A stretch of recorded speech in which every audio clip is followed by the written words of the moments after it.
Ready to dive into the latest in global health and wellness? This is the CanMar Morning Talk Show, bringing you real stories, groundbreaking expert insights, and uncovering new ways to nurture your mind, body, and soul. I'm Melissa Jane Saidi, and I'm here to guide you on this journey. Let's dive in. Craig, welcome to CanMar Morning Talk Show. It's an absolute pleasure to have you here. I'd love to hear more about your journey with alternative wellness solutions. This is something you and I have discussed a couple of times during other calls, and I'd love to hear more about your journey and kind of what brought you into this situation of trying alternative therapies, and for what reason do you kind of so tell us a little bit about yourself and your journey with the alternative wellness solutions. Sure, absolutely. I'm not a health practitioner officially by any standards, but I've had an enormous interest in the subject for a while. For me, it started with a book and I guess a book and an open mind.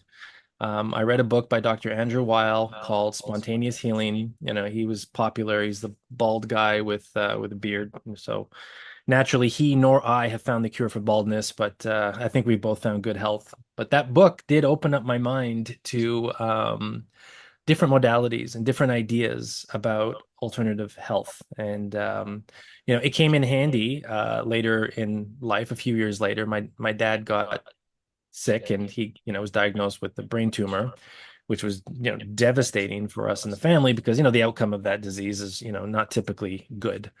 And I knew the doctors were going to recommend all of the horrible treatments, and I didn't know too much about those either at the time.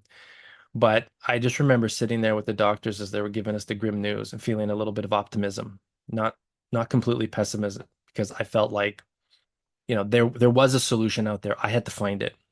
Right. I quit my job. I was in Toronto at the time. I moved back to Montreal where my family was. And I spent, the next 8, 9 months, with my dad. And I learned a ton. I spoke to doctors who would become alternative doctors, if you want to use that term. I don't like that term alternative because it puts the mainstream medical establishment on a pedestal, and I don't like. I think there was competition in the medical field. I think doctors would be bottom 10 type of thing in terms of effective solutions, but we'll maybe get into that a little bit later. But I've been in IT most of my life, but I've just had this hobby ever since those two instances, that book and my dad getting ill. I had 8, 9 months of just researching, cancer and health and how the body works and how cancer works, and it just put me down this path of confidence, right? Just feeling like, okay, learning about cancer, you learn about a lot of other things as well too, and it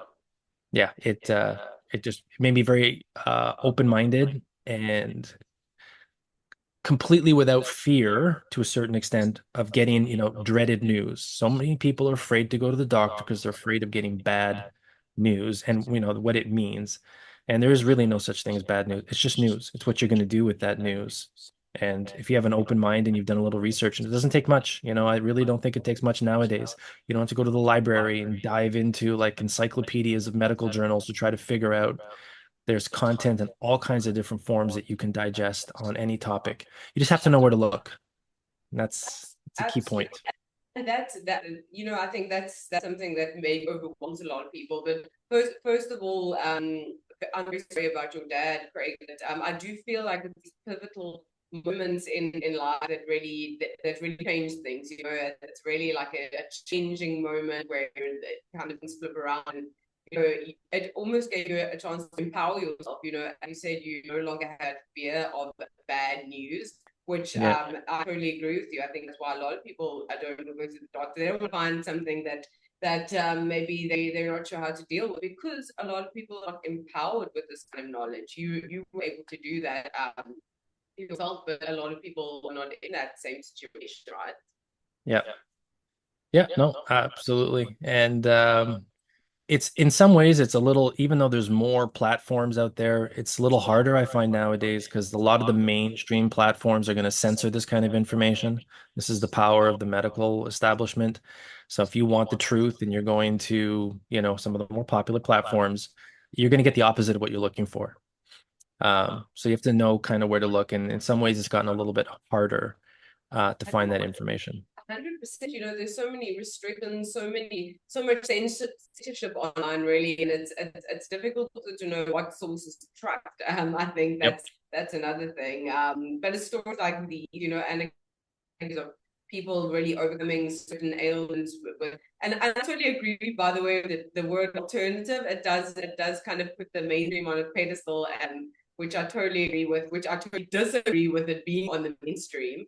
Yeah. um so Craig, you've mentioned to me in the past that you have several different ailments with your physical health, that you've now been able to kind of overcome through non-traditional methods, if you want to put it that way. Maybe you can Yep. talk a little bit about some of the specifics, some of the, and how you kind of figured out what worked for you and how you got Yep. to the healthy place that you are today. Sure, absolutely. Like anybody, I was, very sick as a kid. I had very bad asthma. I was hospitalized a couple of times. I would walk into the emergency room and, the doctors and the nurses all there knew me like instantly on a first name basis. Oh, hey, Craig, just, take bed number 7 type of thing and then put the mask on. So yeah, it's not good. And I do remember I spent 3 days in the hospital one time and um I just remember seeing so many of the kids with me in that ward, and they were they were like bloated. If anybody knows prednisone and those type of drugs and what they do, and I just remember seeing these kids like in bed, and they look so sick, and it was terrifying. That's, the medical establishment can just be visually very scary, for just looking to see what people have to go through. Now, at the time, I didn't know there were any alternatives. I was told I'd probably have asthma for the rest of my life, and I'd have to manage it with this magic blue inhaler. And that's what I did for most of my life until I always felt like there was a cure out there. I mean, I don't like the word cure because, there's no thing I think that you can take. Your body knows how to heal itself from just about anything. I think the blueprints in your DNA is perfect. And then we just don't give our body the nutrition, the exercise, or what it needs in order to fulfill those blueprints. So that's kind of my philosophy now on things. We have to figure out what it is that our body's missing to fix it because spontaneous healing doesn't just occur because the wind blew in a particular direction that day. Something needs to happen. Um, so I learned a lot about different nutritional elements that kind of opened my mind to asthma being something that can go away. And for me, just in case anybody out there is listening and they're like, oh, I have asthma, my kids have asthma. For me, what it was my body was missing the nutrients. Okay. The minerals and the vitamins that our bodies need every day is not in the food, it's not in the organic food. It's just not there. You have to find a supplement routine. And one of the big things for asthmatics is that they're missing omega 3s. Okay. That was what I had learned. And I said, okay, I'll try it. So I stayed on that type of a vitamin protocol for years. And it didn't go away overnight, but it gradually got better to the point where even in my 40s, like I'm 50 now, even in my 40s, I was still having to take my inhaler, especially in the winter. So like, I'm in Toronto, it does get cold here. Being from Montreal, it gets even colder. The cold weather could trigger a very serious asthma attack, in asthmatics. And that was for me. And I could not do any activity, especially in the winter. Just going for a light walk sometimes would trigger an asthma attack. Um, I started on the vitamins, minerals, omega 3s, anti inflammatory type of nutritional supplements. And, I played hockey last night. It's what we do here in Canada. And I don't even need it at all. I don't have to take my inhaler before the game. I don't have to have it on the ice with me. I have not used it in years, knock on wood. And I won't say I'm cured, but I just like the state of health that I'm in at the moment.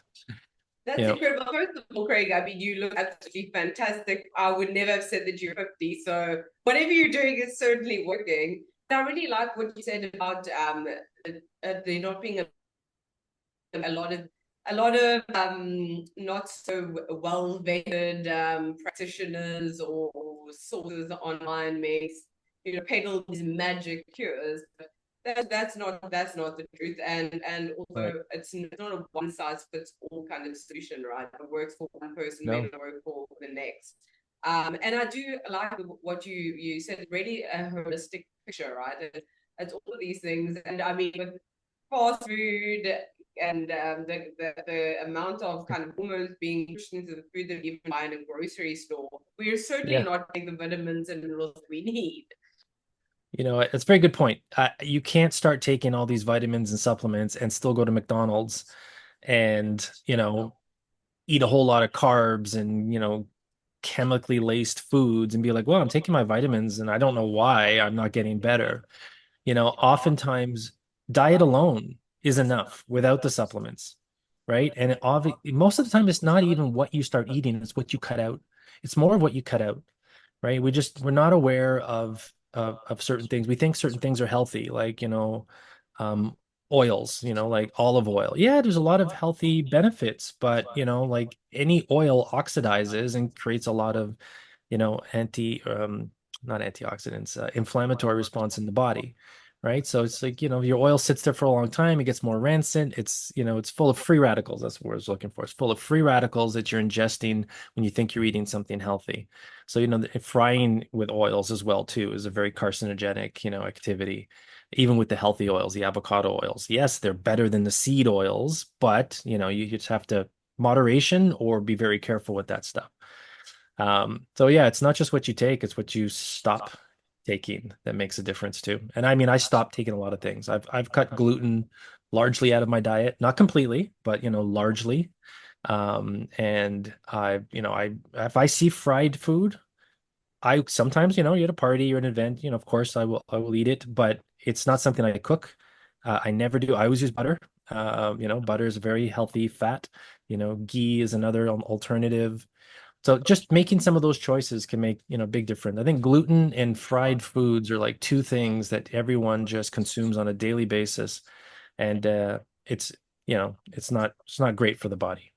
100%, 100%. I couldn't agree with you more. I had my own journey with my relationship with food.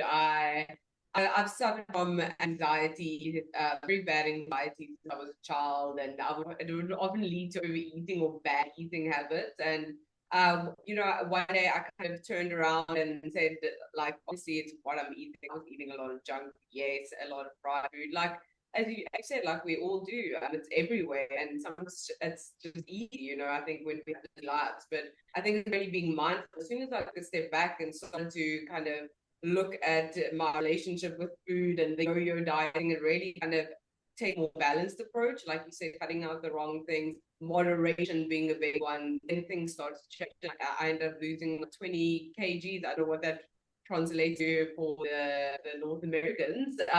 But yes, I totally agree with you. Everything in moderation. Of course, you can still treat yourself, but it's Yeah. it's a lifestyle change really, and it's a Yep. holistic picture, Craig. I'm sure once these physical ailments started kind of clearing up, did you notice a change in your mental well-being as well? Well, I'm an entrepreneur, so the amount of stress that I put on myself, I think, I have to have a healthy body and mind as much as possible, because everyone has careers that are stressful to a certain degree, and some people take on more stress than others. Like I don't know if this is because of my choices, my diets, but I'm often up at 3 or 4 in the morning, and I don't feel like everyone's like, oh, you need to get some sleep. You should go see someone about that. And it's like, I don't know. I wake up and I'm good to go. Like I'm energetic, in the summers when it's nice, I start going for walks when the sun is just coming up and like, and I go to bed earlier than probably most people, like usually well before 10 o'clock, between 9 and 10. So I feel like I'm getting my sleep and that's not really causing any, anxieties for me. Now, and there's another component to, good health, and it's, what you read or what you consume, right? If you're spending all your time on, Netflix and watching these different, series, they're probably very interesting. From time to time I do get caught up in one or two of them, but largely it doesn't interest me. But, if it does, I try to do it in moderation because you can spend so many hours of your time just glued to, episode after episode after episode, and you've been binge watched like 6 hours, and there's just it's not a balance. You got to find, time to pick up a book. or watch a video or a lecture on, something like I mean, I have this book here. I put it there for a reason, like it was Dr. Andrew Saul. He talks about vitamin C a lot, and he goes deep into vitamin C and how, it's often not used correctly. And vitamin C is one of those things that uh, can be a solution to many different things. It's an antiviral, it's an anti-parasitic, it's anti-inflammatory. But people will say, "Oh, I take vitamin C," and they go and they get their, the drugstore vitamin C, and they'll pop, 500 milligrams a day and say, "I take my vitamin C," or I take a multivitamin. It's got 100 milligrams of vitamin C in there. Okay, so you won't get scurvy on that amount of vitamin C, but that's not a nutritional amount of vitamin C. And when you're sick, you need, thousands of milligrams of vitamin C. And a lot of people don't know that there's different forms, right? Of course, there's, the kind that you can consume, which is, ascorbic acid. That's fine. That's good to kind of do a maintenance protocol. But, vitamin C comes in a liposomal format, and it's just much more bioavailable to the body. It's like 98%, bioavailability. It gets right into your system faster and more effective. And we have some in the house. So, me or my family, we get sick, we take out the liposomal. We don't take it every day. We do like a multivitamin. There's a lot of really great products out there. And if you're going to the drugstore or the supermarket to get your multivitamins, chances are you're not getting the best selection. You got to find a good health food store. Go in there, see what's in there, talk to somebody. Personally, I like walking into the health food stores that are not the bigger brands out there, because usually it's because somebody has a passion for the field. They've opened up a health food store, and they love to talk about the products on their shelves and where they come from and why they work. If you have that opportunity, skip the supermarket, go find a health food store, go pick some vitamins and minerals, talk to the person that works there, even tell them what their ailment is. They're not doctors, they're not going to cure anything or tell you what to do from a prescription point of view, but they might have some insights that you might not be thinking about. And it's a free resource, probably 10 or 15 minutes from where you live. And might be surprised what you learn. 100%, and that's so true. I think, look at a supermarket or a grocery store, for example, or any kind of drugstore like that. It's a big brand, it's a corporation. They don't really care about your personal well-being. They're just trying to sell the product. So I think you're on the money there with finding a smaller kind of mom and pop style health store where they actually have a real passion for this and they've done their Yep. research as well. I think that is sort of a difference. And when you were speaking about vitamin C, I was thinking obviously also we can consume that in the food that we eat. And an interesting thing that I read, maybe I'm wrong, you know a lot more about this than I do, but I also read that chili, like the jalapenos, red chilies, bird's eye, whatever the case may be, are actually a really, really high source of vitamin C, even more than say eating an orange. Yeah. Is that true? Yeah. Well, I actually don't know about the vitamin C, but I will say something about those type of elements. They are anti-inflammatory, right? And they help suppress your appetite. And so there's a lot of benefits to call them herbs, or, those are like, for me, herbs are like drugs. Okay. They do very specific things in the body. So that's a great kind of a third or fourth level kind of protocol when you're trying to heal yourself or get well. Number one, stop putting bad things in your body that are harming your diet, right? Okay. Especially if you have some ailments. Number two, you absolutely have to get on a vitamin and mineral rich supplementation diet that's got high bioavailability. Okay. Then you got to find, I would say, at least one professional, Chinese medicine, a chiropractor. There's all kinds of therapies out there, some that I'm still exploring myself. Um, then you can look at, I'd say, herbs, different type of herbs and supplements that are going to, do kind of maybe those kill shot things that, like if we'll do it like a specific issue. If that is your overall protocol, you just do that. I'd bet the farm that you would see a significant improvement in your health, no matter what your ailment is. And if you're a healthy person, you might be surprised at some of the extra energy you have, just by making some of these changes. Like, again, back to what I was saying before, trying to cut gluten out, and I've reduced my carb intake significantly. So now my weight's a little bit more manageable. I don't have to go work out to kind of stay, below my dreaded number. Everybody has that dreaded number they don't want to hit, right? And it's like, as I'm getting older, I'm pushing up against it so easy, right? So I've just kind of changed my diet, a little bit of intermittent fasting, much less carbs, almost no gluten. And it's like, my weight is in a comfortable range, and I just have to work a little harder to kind of get it to maybe ideally where I want it. But yeah. And what you painted here Greg, is really a holistic picture to me. It's all of these things. It's not just one thing. Again, going back, there's no magic pill you can take, and all of a sudden you're the healthiest person in the world. And it might sound overwhelming to some people, like, oh, I have to change this, I have to change this, but I don't think it's that difficult to do. As somebody who's made some of these changes myself, and I'm sure you can agree. It's taking small kind of incremental steps, and it doesn't have to be overnight. Rome wasn't built in a day, right? How Yep. long do you think? How long is your journey still going on? I guess, but what advice would you give to people kind of starting their journey, feeling overwhelmed with all of these things, all of this information? Yeah. There was a book I read many years ago called The Slight Edge. And I think we have to take that approach to things, because if you look at all the things you feel you might have to do, you get overwhelmed. The body's cravings kick in when you try to do it too quickly. So you know what? It's a long game. If there are some situations where you get diagnosed with something, you have to make drastic changes right away. And maybe the fear of what the illness is will cause you to do that. That's not what I'm talking about. I'm talking about, you've got type 2 diabetes, you're overweight, you've got one of the itises, that inflammation type of thing, one of those. You have to start, I'd say, slowly so you can set yourself up for success. You say, okay, today I'm going to cut out gluten. I'm still going to have carbs, and I'll change my pasta for like a rice pasta type of thing. Cut it out, right? And then it's like, do that for like a week, and then go do some research on some vitamins and supplements that you don't find at the grocery store. And say, okay, I'm going to go and buy this. And you just, you chip away at it. And if you have a difficulty with some physical exercise and activity, say, okay, well, today I'm going to do one push up.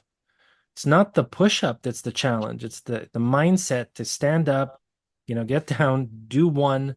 That's more important than the push up itself. And then you ease your way into it, and you're going to set yourself up for failure if you feel like you have to do it all at once. Very few people can just make a change on their own, out of the blue, cold turkey type of thing, and you've changed your life. But when you start to feel the effects, you see the weight coming off, or you have more energy, and you're like, you're not suffering from that issue, you know. I don't know, always have to, and this is one of those things where you do have to talk to your doctor if you are on medications, coming off of those medications, that usually requires that type of supervision. There could be danger in just saying, okay, I'm not taking any of my medication anymore. But, most people that I see that are in very poor health, I see their pantry of drugs that they have to take.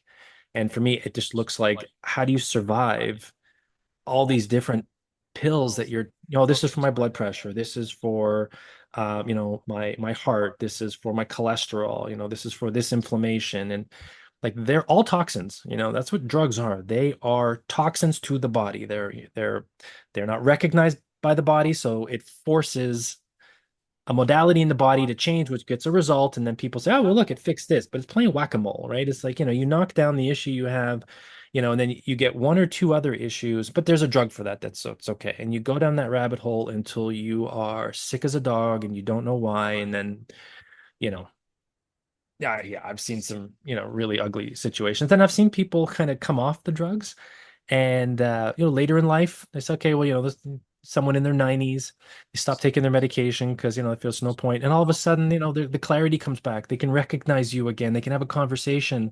I've heard that story several times. Anecdotal, just saying, I've heard that one because of the toxins that it creates in the body. So the goal should always try to be on zero medication, right? Like I'm on zero medication. Everybody around me, my family's on zero medications. If the doctor prescribes a medication, I will just go do some research if I don't know stuff on that already and say, okay, well, they want to give you a blood pressure medication.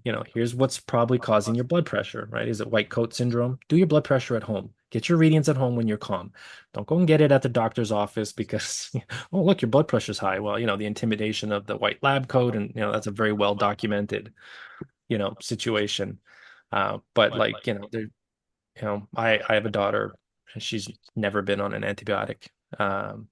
We have alternative antibiotics in the house, but I think because of some of the food choices. Don't worry, we're not like terrible with, our food choices. It's not like she's eating organic everything and she has what most kids eat. But I think that's just being very proactive in a lot of the things that we do and have in our pantry, right? And I'll name a few, right? And this is another thing too. Most people are aware of these things. I talk to people about alternative, therapies, and they're like, "Oh, I got that in my pantry." And it's like, 20 years ago, when I learned all this stuff, nobody knew any of it, right? Colloidal silver, right? And you can do research on that. We have that. We've always had that in the house. We feel something coming on, boom, the colloidal silver comes out. Vitamin C, liposomal vitamin C, cooking heavily with garlic when you're sick, Oh right? yeah. Oregano oil, vitamin D in very high doses as well. Just those protocols alone has always been enough for us to kind of fight the flu season and get through some of those things. I get sick. We all get sick. This is not about being, completely immune to all illnesses out there. But, you should be able to bounce back from a sickness in a matter of days. If it's lingering beyond that, your body's struggling. It needs probably something. Absolutely, I totally agree with you. To me, I try and avoid antibiotics like the absolute plague because I always end up feeling way, way worse. I feel like my immune system is shot to hell because of it, and so like you, I try to avoid that. I use other alternative options. And as you said, we all get sick. There's a little virus that goes around. It happens. The change of the season. I struggle from bad sinus and allergies. As soon as spring hits, the tissue's out. But there are other ways to deal with it rather than drugging yourself. And painkillers, I think, are another thing. Highly addictive and really damaging. I had a Yeah. really bad fall horse riding when I was in my 20s, and my back was really badly injured. I went through a million different doctors, million different scans. Eventually, a chiropractor was actually what helped, but I was also on a lot of painkillers at the time, a lot of painkillers, anti-inflammatories, and I now have chronic gastritis as a kind of Yeah. what's the word I'm Results. looking for, Yep. a result of all of those painkillers. And I'm pretty sure I had a mild painkiller addiction because it is. As one day you don't go without it, you're in terrible pain. And there are so many other ways to kind of manage that. And I know, Craig, you've spoken also a little bit about pain and pain management. Are there any other kind of solutions that you have, or kind of remedies that you would use for pain management? Yeah. Um, so you always have to get to the source of the issue. And, like for me, my sciatic nerve, it was cured or fixed, I should say, by, a very good chiropractor. To the point where it's like it almost never happens anymore. And it was 1 year of my life going, once a month. And then I go periodically from time to time just because I feel like, well, I should probably just go make sure everything's in alignment. The chiropractor looks at me, says, you're looking great. And that's what it did for me. So I had almost 20 years of suffering with sciatic pain, seriously, like debilitating sometimes. One time I remember I was upstairs trying to lie down, trying to get into a comfortable position, struggling, and some friends popped over, friends that I like, and I couldn't walk down the stairs to go and greet them. So they're like, "Hey, where's Craig? Where's Craig?" And my wife's like, "Oh, he's upstairs." And I couldn't walk downstairs to go and say hello. Like that's debilitating, right? Um, I just remember standing there, not being able to move, trying to get into a comfortable spot. Um, that's where I think you need to seek, call it professional alternative health. Like, like I felt like I hurt my Achilles heels playing tennis, a long time ago. And I went to the doctor, and the doctor just looked at them, touched them, and says, "Meh, you're probably just gonna have to live with this." And foolishly, I kind of believed him, thought, oh, it's just an old sports injury. Everybody has those. And it's just and this is fairly recently, over the last little while, it was just getting to the point where I'd go for a walk, just a simple walk, and I would come home and I'd have to soak my feet in hot water or something because it was just very painful. Um, and I dug up some old material that I heard about solving this issue that was always in the back of my mind, but I thought, no, my issue is too serious. That's not going to work. And I took a combination of like glucosamine, calcium, magnesium, boron. Like it was a particular cocktail that was kind of designed for this. I started taking it, and after 3 days, I stood up and I started walking, and I'm like, wait, I don't feel the pain. Where's the pain gone? And I couldn't believe it because I didn't think medical nutrition could do something so quickly.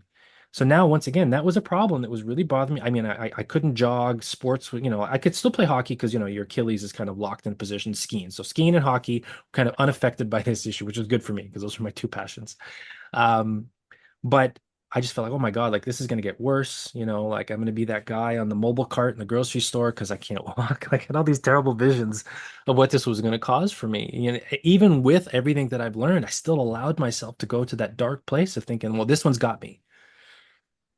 Nope.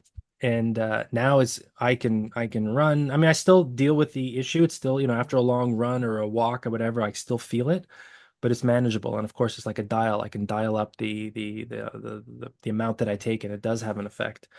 But pain is debilitating. Drugs work very well, unfortunately. And I guess there is a case, I would say, from time to time where something is very acute. You know, a drug is going to allow you a little time to think, and try to find an alternative. It cannot be a long-term solution. But when it comes to pain management, I would say that is one where, the medical establishment has done really great work by allowing us to find at least some. There's a level, right? They're the ones that people get addicted to. Now, of course, they work really well, but that is a dark place to go. And we all know people who've lost their lives, I think, who have got addicted to those painkillers and what it's done to them. But different solutions are going to work for different people. So once again, you gotta do your own research on this one. I'm probably not the expert on that one. Not that I'm an expert on anything, but But I think with what you said, it rings true a lot, and I think that, as you said, you went to that dark place where you were like, oh, this one's got me. That's the end. I'm going to be on the little mobility scooter. But I also think it's because there is so much fear mongering, and so many like, oh, you're suffering from this. Here's a quick fix for you. And as we said, it's a journey. It's not an overnight, and again, it's not a one size fits all solution.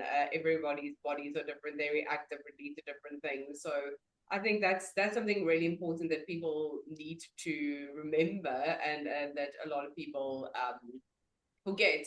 And what kind of advice would you give to people who are feeling overwhelmed by all of these wellness trends, feeling disconnected from their own health, and suggesting a more people approach a more patient, sustainable kind of path to wellness, because I think that's the key, right? Like everyone's like, oh, here, this is the new quick yeah, fix. Look at the Ozempic, for example, for the weight loss. That's yeah. just an example that springs to mind. I was going to actually mention that. That's become very popular in the last, I guess, few years. And again, it's just that mentality of that quick solution.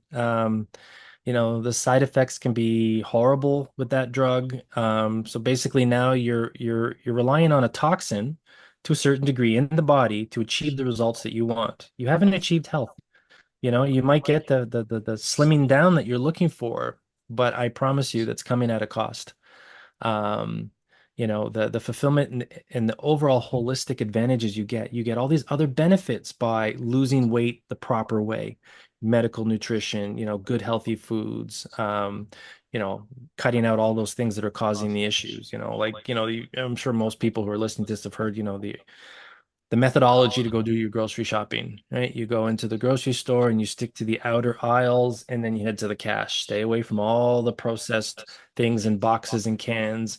That is not going to help you at all. So, if you're going to do your shopping at the grocery store, do it like that. That alone is going to get you a lot of, benefits. But there's solutions that come in a prescription is it's too heavily relied on by too many people. But like I was saying before, just don't get overwhelmed by, the Atkins diet and the carnivore diet. And, Atkins came out with his diet, and of course he was heavily ridiculed and challenged or whatever. But now it's very common knowledge that people are going on the keto diet, they're going on the carnivore diet, and they're seeing results. And that's really largely all came from, I mean, in popular, I'm sure a lot of people knew about this before, but Atkins made it very popular. But there was truth to what he was saying, right? And that you lose the weight and you get a lot of benefits in that area for adhering to a diet like that. 100%, 100%. One step at a time, empower yourself with that knowledge. I think also, Craig, I'm curious, as you went through this journey, kind of moving away from traditional pharmaceuticals to non-traditional, more alternative treatments. Did you find any pushback from friends and family? I feel like there's still a lot of misconceptions about alternative medicine. I've heard it from my own friends and family. So I'm curious, did you receive any of that kind of feedback at all? Well, I think I know this inherently about people. Don't share it with them. Go on your own journey. Don't tell them what you're doing. Just do what you have to do because you're only going to create, for the most part. Obviously, there are people who are going to support you, be curious, want to do it with you. I mean, that all exists, of course. And you have to maybe know your friends and family. Do it for yourself. Do it on your own journey. Don't talk to people about what you're learning. They're 90% of the time they're going to try to talk you out of it. They're going to tell you you're crazy by exploring some of these ideas. So I know I didn't get any pushback because I shared very little with anybody what I was doing. Um, and a lot of my issues, they weren't like visual. It's not like I lost 100 pounds, or it's not like I got out of a walker or a wheelchair or something like that. So nobody would really notice the things that I've kind of helped myself with. So it kind of made it easy to keep that to myself. But I know how people are when it comes to these ideas, right? No, just trust your doctor, and that's not the first place that I go. And then I have really strong opinions on that. And the few times I have spoken up, I've learned to keep my opinions to myself for the most part. Yeah, I think it just kind of save yourself the mental strain of trying to argue with everyone, to try and convince them. Again, it's a very personal journey. It's a not as we said, not a one size fits all. So you just got to figure out what works for you. And again, it goes back to empowering yourself. And to that point, I'm looking at your book again there, Craig, and you have mentioned a couple of people. Are there any other kind of people that you have looked up to, that you have done research on, that you have followed, that have given you really good advice that you could recommend to maybe others starting their empowerment journey? Yeah. I'm a little hesitant to say names of people because um, they might conjure up different opinions. But I mean, this book is here. So I mean, Dr. Andrew Saul, I mean, I saw him in a video and I thought he was just fascinating. He made so much sense what he was saying. I bought a couple of his books. Dr. Linus Pauling, he's the vitamin C guy. His work was really interesting, for me. The Gerson therapy, that's a very interesting story. Max Gerson was curing people of polio and all kinds of other ailments. And his daughter Charlotte ran a clinic in Mexico just until recently. I mean, the clinic's probably still there, but she passed away, I think, a few years ago. She lived to be in her 90s. It's kind of a juicing, the juicing therapy. Um, there's quite a few doctors out there, but I think everybody has to find someone that resonates with them. Um, and there's some mainstream people that are pretty good. I think out there. You could start with them. Like I started with a mainstream kind of guy that was on, all the talk shows, Dr. Andrew Weil. I haven't seen or heard from him in years. But he was kind of a mainstream guy that got challenged, but he had a lot of good ideas. Start there. You're going to rabbit hole into different authors and you're going to have certain people that resonate with you, maybe because of your particular condition that you're trying to overcome. But those are a few. But there's a lot out there. Absolutely. I was gonna say, Craig, I was gonna say, the more you know, the better your chances are kind of making up your own mind about what works best for you. So it doesn't hurt to kind of go down those rabbit holes and read as much as possible, because therefore you are educating yourself and you have knowledge to back up whatever you decide as well. Yep, absolutely. Yeah. And Craig, I think a lot of people also, I'm curious what your thoughts are on kind of the spiritual side of alternative wellness and the kind of holistic picture. I think a lot of people think maybe it's very hippy dippy kind of that kind of thing. But I'm curious to hear your thoughts on Hmm. it. I think it's very personal. I think it's different for everyone. Yeah, it is. And, I would say for me, that's a journey. That is not an idea that I've solidified in my mind. I've had different, views on things. A lot of people say, well, I'm spiritual, I'm not religious. That's fine. I would probably say that would be the camp that I would say that I'm in. There is an energy that I completely believe that is beyond the physical body of who we are. Like, so I've heard this said, and again, in this community, a lot of people have probably heard this, right? That, we're eternal beings having an experience in a physical body, right? This isn't who we are. I've been very fascinated by listening to NDEs, right? Near death experiences. There's a couple of channels on YouTube, and people tell their stories. You hear one, you think it's interesting. When you listen to like 20, 30, or 40 of them, and you hear the commonality and the experience that they're having, it's fascinating. So there's definitely something beyond our physical beings here. And there's these miraculous, spontaneous healing that comes from, energy or spiritual teachings or praying. But it's just so overwhelming to try to understand it, because it really comes down to, opinions and just faith, belief, because there's so little quote unquote evidence about, what that world is to us. So that is probably something that in the last few years I've researched or looked into more than even the physical stuff. I feel like I have a good handle on, vitamins, minerals, nutrition, and that kind of thing. If I have an issue, I can go and dive deep. But the thing I can't put my finger on is who we are, why we're here, how it all works. So it's a constant, evolution for me. And in a year from now, I might have a completely different opinion than what I have right now. And I don't even know what it is. I'm a very open-minded person. There's something that is beyond our physical beings. I don't know what it is.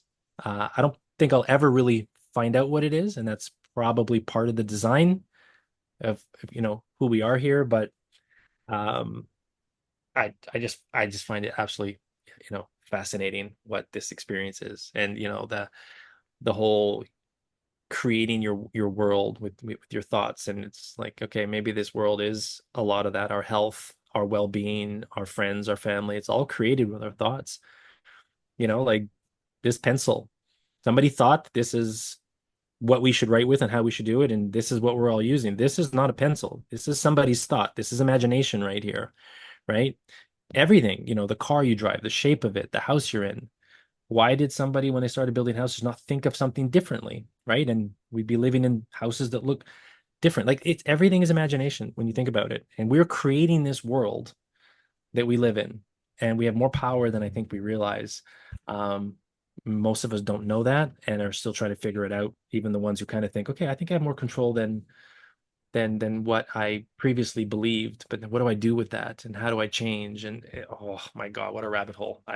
Yeah.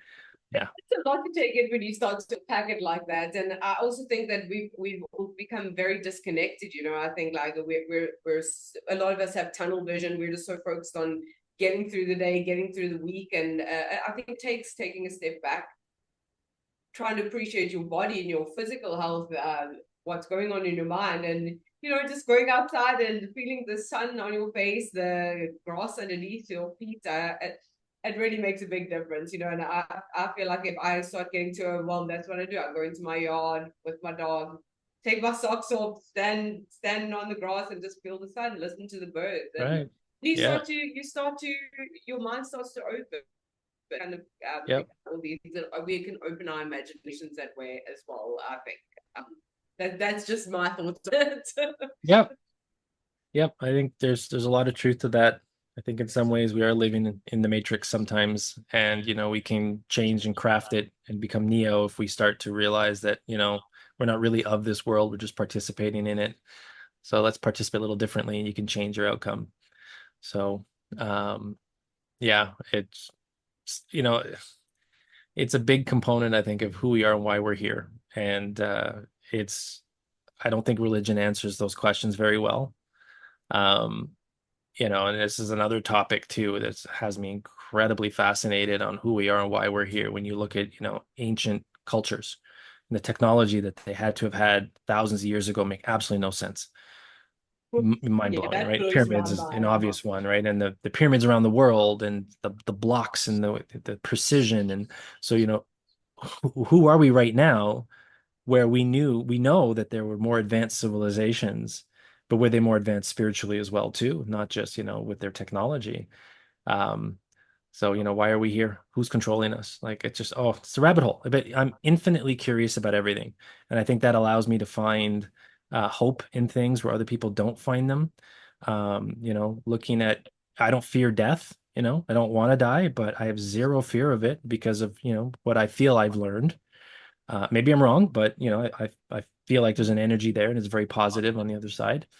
Um, so yeah, I don't really live a life full of fear. And maybe that's why I'm an entrepreneur, right? Because, it's you gotta be Yeah, a little crazy to be in that world. yeah, I think you have to be a little bit crazy for sure. And I think that's a really beautiful sentiment, though, Craig. I think it's a great way for us to kind of wrap things up here today. Do you have any final thoughts or any final advice that you'd like to share with our CanMar community as we Yeah. wrap things up here today?